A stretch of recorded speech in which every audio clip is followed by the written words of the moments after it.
So I can't. Can I see the people that No, stream? you only see me Okay. somewhere off to the side. I'm not sure how it looks for you guys, but there is a live chat that you can always follow. I don't know if you can see it or not because I know I can. Private chat comments. Yeah, Oh private yeah, comments. Yeah, yeah. comments. Okay, there we go. Hey All guys, righty. so we are here today with the author of Crown of Bones, which this is your debut under this specific pen name, right? That's right. But That's it's right. not your debut. My debut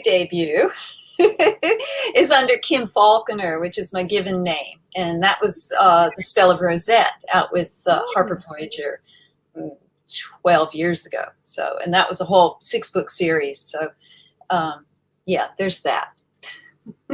Like, what was that title again? The Spell of Rosette. If I can spell it. I could type it. Oh, there's Vanessa. I won't try to type here. I'll get completely distracted. Ooh, that looks neat. So we're going to add that to my want to read list. Oh, cool. Thank you. Looking for new books to read. So gotta do that. So of course, guys, you know the drill. If you have a question, you can toss it into the live chat wherever you happen to see it. If for some reason YouTube is being very mean and not permitting you to do so, you can tag me on any social media under Crossword Review and I will find your question. So we're gonna get started. Thank you so much for coming on the show. And oh my goodness, I cannot believe that you're all the way in Australia. Yay. Thank you for having me. I'm excited to be here. And we were talking about her tattoos. I love all of your ink. It is so beautiful. And I love Egyptian mythology. So I just have a statue of the goddess Bass. So All right. So yeah. you're in good company. So of course, I always like to start out with an introduction. Tell us a little bit about you and your journey to becoming an author. Okay. Well, call me Kim. I've published, as we just said, under Kim Falconer, my given name, and the YA, which I've just gotten into, I'm publishing under A.K. Wilder. And my journey is long. And I think it's important for emerging writers to realize that, you know, you see these like instant success or overnight sensation or whatever.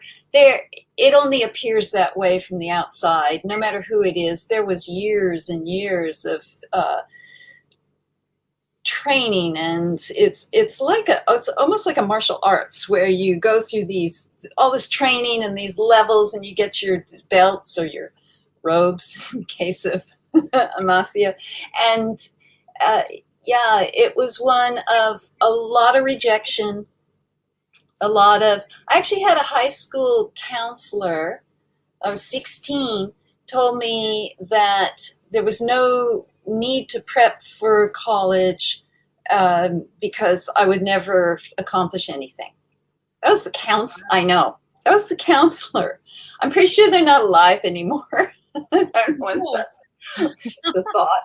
But yeah, so I labored under a lot of self-doubt, incredible volumes of self-doubt. But I read a lot, and I kept reading and reading, and I probably wrote 3 novels before I was picked up by a agent, and then Harper Voyager was my first publisher. And yeah, I was lucky this was only 15 years ago. I was lucky to get in with Stephanie Smith, who was the executive at Harper Voyager at the time. Just an incredible knowledge of fantasy and publishing and writing. And she just took me by the hand and helped me acclimate to the world of publishing, which is very, very different than the world of writing. You spend all this time writing, and you're in your little cave of imagination, and it's so isolated, which I love. And then you come up with this story, and then a whole new world opens up, and you go into the idea of acquisition meetings and and query letters and getting it out into the world and your sales pitch and connecting with people. It's a journey. It's definitely a journey. So I get. So how did it work with, because so are you still a U.S. citizen even though that you're in Australia? Oh, yes. Yes. So how did that work, being out of the country and selling your book to a U.S. market? Well, this is new for me because my other books, well, most of my other books were published originally by Harper Voyager Australia. I've done a couple things with HarperCollins USA and Harlequin, and it's pretty much no different. Like, I'm with Entangled now, and they have plenty of Australian and I think New Zealand and Canadian. They have authors from all over, and because everything's electronic, nobody was meeting up with their editor or going. Well, back in the day when you could meet people. Right. Back in the day of yore, I remember, there was a chance to go down to Sydney and meet all the, the person who's doing your typesetting and your editing, and that was very cool. So you don't have that. But we don't have that anyway now. I mean, even if I was living 2 doors down from Entangled, everything would be electronic. So it makes no difference. Tax-wise, it makes no difference. Where you earn your income, it's all virtual. Oh, that's cool. It's like those things, that you don't know about it unless you've gone through it. So Yeah. So it's like, I've always wondered, like, oh, well, if you're out of the country, how do you sell your books to the U.S.? Does it have to like go through channels, or is it all the publisher does it for you? Done. Don't have to worry about it. So when the books that I have published that are copyright Harper Voyager, well, the rights have reverted, but were Harper Voyager Australia. Then Australia, their marketing team goes through this whole process to try to sell to foreign rights and other English-speaking rights. So they want to get it out into the world. Unfortunately, in Australia, we have a lot coming this way, where we'll get authors from the States and Canada and Great Britain, of course, and repackage them and sell them here. Right. It doesn't travel the other direction near as much, which is just how it is at this point in time. But what I did, and I think what allowed for the inroad, was I got an agent in the States, and I was very fortunate to get Nicole Resiniti, who is the best agent on the planet. So if she ever has a little space, get in there, because she's incredible. She's an incredible person. So did you end up with 2 different covers via what was sold here in the U.S. and what was in Australia? They would do that. Right now, my Crown of Bones is licensed in USA, and they are selling to all these other places. Okay. But they're selling the USA version. Mm-hmm. When overseas rights are bought, then that publisher will, whether they're in Britain or France or wherever, they will re-edit the cover and everything else. Which is like, if it's an English speaking, you get involved with that. You got to go with that program. If it's French or German or Spanish, yay! Right. You're just gonna do it, and you're just going to say a little prayer to Hermes and hope that they get the feeling, the spirit of the book. Oh, it's gotta be so hard. I know I've read a few books that they were in German and then translated to the English, and it's like most of it was okay, but then there's some of it where, like, she walks to a room, but the words that they use to change it from German to English, it's like she walks into a room instead of like she just walks into the room. She's so excited to walk into this room, and it's like, that just punctuate, something went wrong. Yeah.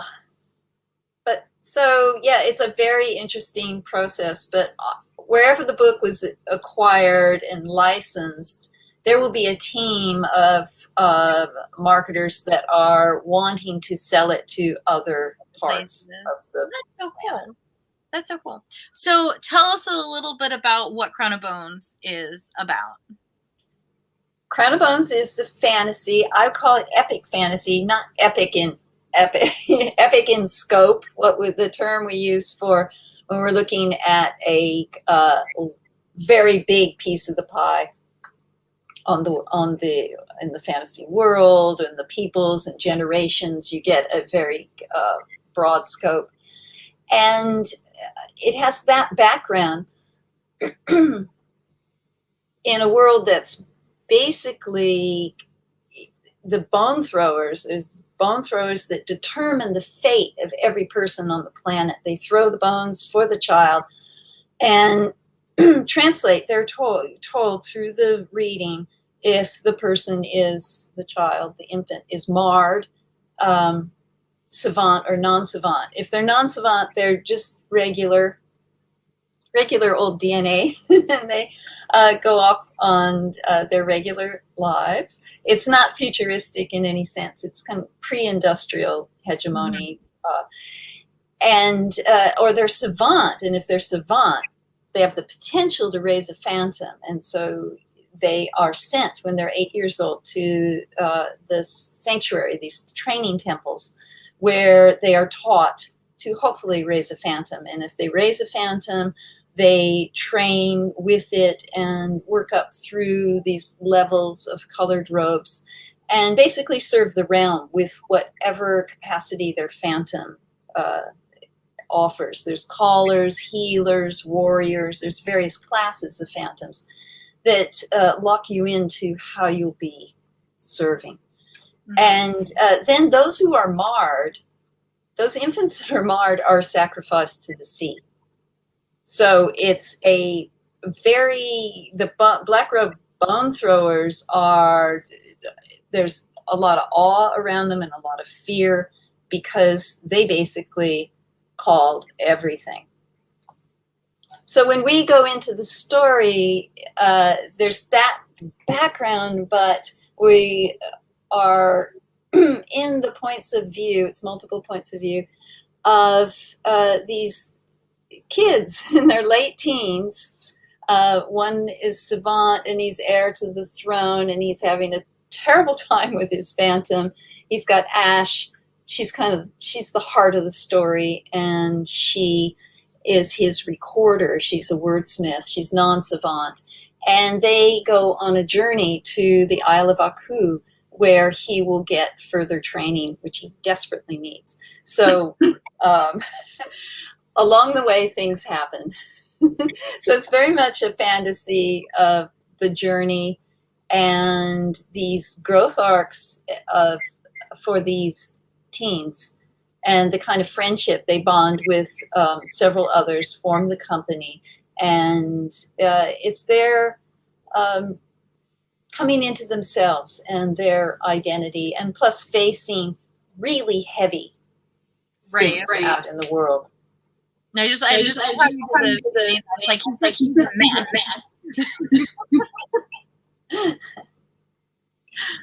Awesome. So how did you come up with the idea of the phantoms? Ideas are such an interesting thing. I don't think there was any one. I can't really, I don't know. All I know is that I was pondering, I was musing on a story in a particular story world, this idea of Amasia, where there's just one continent. All the continents have returned to one. And I had this vision of this line of robed warriors running forward, jumping and hitting the ground, and up shot their phantoms and to battle for them. It was just a vision. It just kind of came like that. And I just started playing with the idea from there. What are these phantoms? What part of ourselves is being externalized? Are they all just bloodthirsty, berserkers? No. And, yeah, I just kind of took it from there. It I don't really know where. reminded me of like a combination of like the demons from the Golden Compass and then like the Patronuses from Harry Potter. Kind of like a weird blend of those, which really made it awesome. Cool. So have you found it hard to write a series? I mean, since you've already did a series, I guess maybe not. Sorry, I lost you a bit there. Siri, can you repeat the question, please? Yeah. Have you found it hard to create a series? Oh, and the whole world no. that you've created? Hard thing is to stop. The hard thing is to contain the story arc because, I don't know, I think every story has its natural progression. And when you're thinking in terms of books, and the classic for fantasy is the 3-book series, which we got from Tolkien. And he did not set out to write 3 books in a series, a trilogy. He wrote 1 book. That was 1 book, Lord of the Rings. He took it to his publisher, and the publisher said, I can't print that. Nobody's going to be able to, it's not going to. Right. And he said, we have to cut it into 3 books, which he did. And hence began the 3-book trilogy fantasy archetype. Cool. I didn't know that. So, yeah, I was thinking in terms of 3. You think in terms of 3, and the story always has this meta arc, this overarching plot, and within that you have subplots that will begin and complete, begin and complete, begin and complete. So, well, that's what I did with it. And no, this is my 4th series, so I think that way at the initial brainstorming. So yeah, it feels natural. I'm actually working on a book now that I think is a standalone. I don't really see it as a series. I haven't even talked to anyone about it. I haven't talked to my agent about it. So who knows? But yeah, I think the story determines how it wants to live out. Right. So are you working on book 2 of Crown of Bones right now? They're all written. I sold all 3 books at the same time. There's written and there's edited. Okay. So, meaning I've written what I think is the perfect book 2. I've had to go back and change some things because things were altered. There was more in the ending of book 1 than I had originally planned for. So the beginning of book 2, because it starts 10 seconds after the end of the first one. I don't like to have any gaps. It's like, keep the story going. Don't miss out. And so, yeah, I've redone that. And then I just am waiting for my editor to get on with the schedule. We work out what will the editing schedule be and that process. So those 3 books are done, which opens part of my mind for working on a whole new project, which is always fun.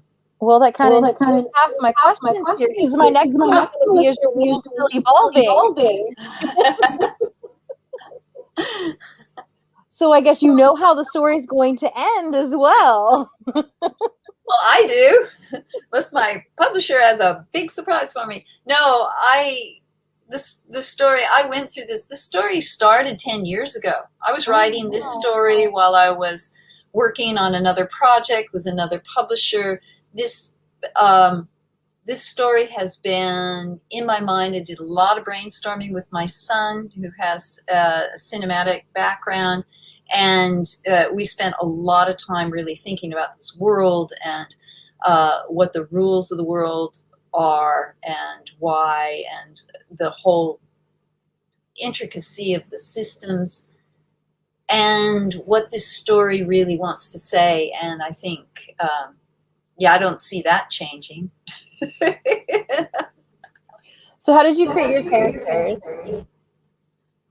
Characters, they I don't think authors create characters. I think characters exist, and we are detectives, and we go in and we work out, hopefully with a very open mind, what this character is. And I think whenever you have an idea of a person, take Ash, for instance, she's 17, she's non-savant, we put her in this situation X, right? This just, you put her in an environment and she is going to respond in certain ways if you let her. I know that probably sounds like crazy talk, but the thing is, I think a lot of authors will tell you that the characters, the more you develop them, the more they have a mind of their own, probably because they are projections of the unconscious, and you're allowing that part of yourself to live and you're listening to it. Therefore, it'll just start talking Right. and doing and acting and demanding and saying no when you try to make it do something it doesn't want to do. So I think the best way to create a character is take your idea, just whatever grain of truth you have. Maybe it's going to be a gender, maybe not, maybe it's an age, and usually it's some kind of circumstance, because the whole idea of writing is you've got intention, character wants something, and then something stops it. That's the basis of any story. You can't, if your character wants something and they keep getting it, there's no story. Right. It's got to be intention. You can't have that. Mm-hmm. Life isn't going to give that to you. What are you going to do next? So you give them that first obstacle, that first conflict, and then start to see how they respond. Back in the day, though, because I'm an astrologer, I would create charts for the characters. Like in my Quantum Enchantment series, I had charts for all the main characters, of which there were about 20. It's a really huge, traversed 3,000 years of history and families and dynamics on 2 different worlds. I had charts for them. So when Rosette was in conflict with Lawrence, and I wanted to really see how they might fight it out, I would look at her chart. Okay, Moon in Aquarius. She's going to do it very intellectually. She's going to have all the facts, and she's going to stay cool and not get emotional. But Lawrence has got Moon in Scorpio, and he's just going to lash, and he's going to contain for as long as he can, and then it's just going to erupt. So I'd get ideas that way from the truth of their charts, which I gave them. So it's kind of a That's really cool, though. Like, it can be really helpful, I think. I would love to give a class on that, how to develop your characters through astrology. I don't know. I love that. Signing up, but it'd be fun. I mean, natal charts are a lot of work, but I love that. Like I've heard a lot of different ways that authors create their characters. That has got to be the most inventive way to come up with what your characters would do. I mean, I really enjoy that. So it was great. So, well, now that the series is completed, you've done both adult and YA. Do you think you're going to stick within YA or jump back and forth? That's a really good question. I will jump back if we sell my Ava Sykes series elsewhere. It came out in Australia, and it was meant to be a several book series, and then the publisher was consumed. It was taken over by another house that dropped their fantasy line. So that was that. It's urban fantasy. But it's adult, and if I get a chance to write the rest of that series, I'm there. I'm doing that. But what I'm working on right now is YA. So yeah, I'm pretty adaptable. I love the voices that you can create in either. Right. Like, I will go wherever they want me to go. Yeah, wherever the opportunity. When I get an opportunity, I'm most likely going to say yes. Right. That's just kind of my motto. You should like do some kind of magical thing because I mean, because you have tattoos and stuff, and like incorporate stuff that's from like your own life and stuff into the magical system. I think that would be really interesting. Well, yeah, my earlier series there was a lot of magic, a lot of astrology. There were techno witches and Ooh. fairy. There, I think I did a lot of that.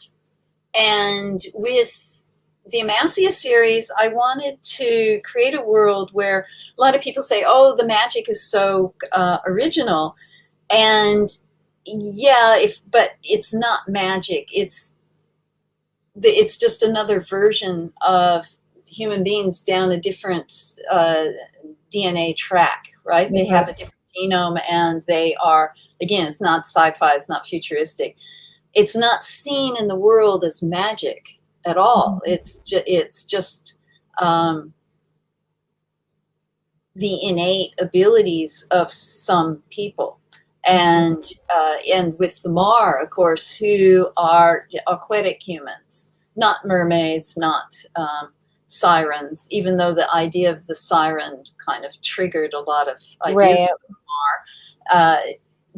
So it's called magic, but part of me wants to correct that and say, well, this isn't magic. This is just another species. This is another subset of humans, like landers, that have developed. It's more Like evolutionary the X-Men. biology. It's not magic. It's their biology. Yes, thank you. That's what I'm trying to say. You said it much more concisely. And I think that works. I mean, because a lot of fantasy books, it's just automatically, oh, they have magic. They can do spells. They can manipulate the fabric of time or whatever. It's always just magic. And this, I mean, I really like that. It's not magic. It's just something that they're able to do. I mean, that's why I would really love to see a YA from you and have all that astrology and stuff in it, because a lot of YA doesn't have anything like that. Oh, okay. In it, I think it'd be great. All right. Give us tattooed. Give us some tattooed astrology witch people. That it's not magic. Okay. Well, there's a part of me that would like to completely rewrite my first 6-book series into a YA, which covers all that. But I think when I said that once to my agent, there's just shock. I don't know if that's ever going to be on the cards. But I don't know. Authors always want to revisit. I think they always want to revisit their worlds. Right. Well, I mean, and if you can come up with something, that's more up to the times and stuff, why not?